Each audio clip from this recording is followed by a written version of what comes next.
L-isfidi li għandu pajjiżna hija l-istess sfidi li għandha d-dinja. Aħna wieħed minn dawk il-pajjiżi l-aktar miftuħa fid-dinja li aħna dak kollu li għandna bżonn kważi rridu nġibuh minn barra.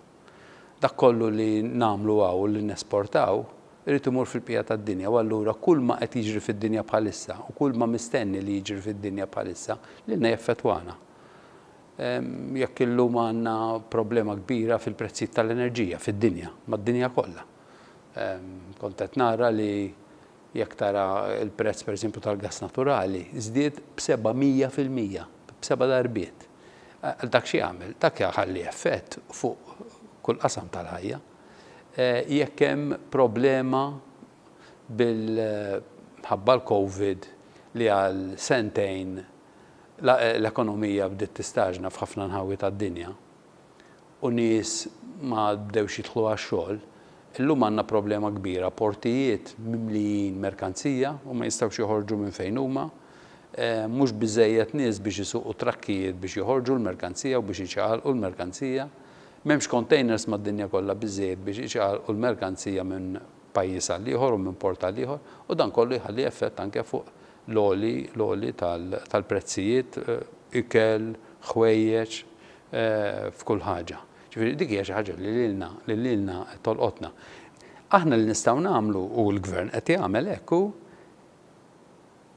x'effett se jkollu fuq il-ħajja tan-nies. Fil-każ tagħna, peress li aħna ma rridux li l-familji jweġġaw u li n-negozji jweġġaw, id-daqqa kbira tal-prezzijiet qed noħduha aħna biex intaħfu dan l-uġigħ u din il-problemi. Sfida oħra kbira hi fis-snin li ġejjin kif se nbidlu l-mod kif ngħixu u l-mod kif naħdmu minħabba l-kriżi tal-klima.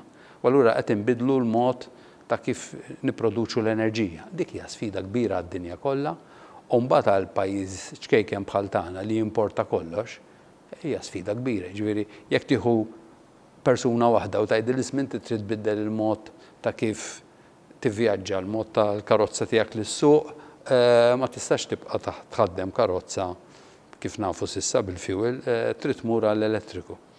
U aħna jerġa' biex taqgħod ninsabu f'naħa tad-dinja fejn hawn pajjiżi sħaħ li l-ġid tagħhom jieħu l-Libja pereżempju. 99% tal-ġid tagħhom bħalissa ġej miż-żejt. Pajjiżi bħal dawk qed ngħidulhom isma' issa nsewh dak. Araw kif se tgħixu biex tagħmlu dil-bidla, ġifieri dik hija sfida kbira u aħna rridu nagħmlu anke dik it-taqliba. Sfida oħra hi kif tirpilja mill-COVID. Għall-inqas jidher li minn dak li għandu x'jaqsam fil-qasam tas-saħħa jidher li qed nirpiljaw, imma xorta il-mod ta' kif tgħix, il-mod ekonomiku, ta' kif taqla l-flus, ta' kif toħloq il-ġid, ta' kif toħloq ix-xogħol.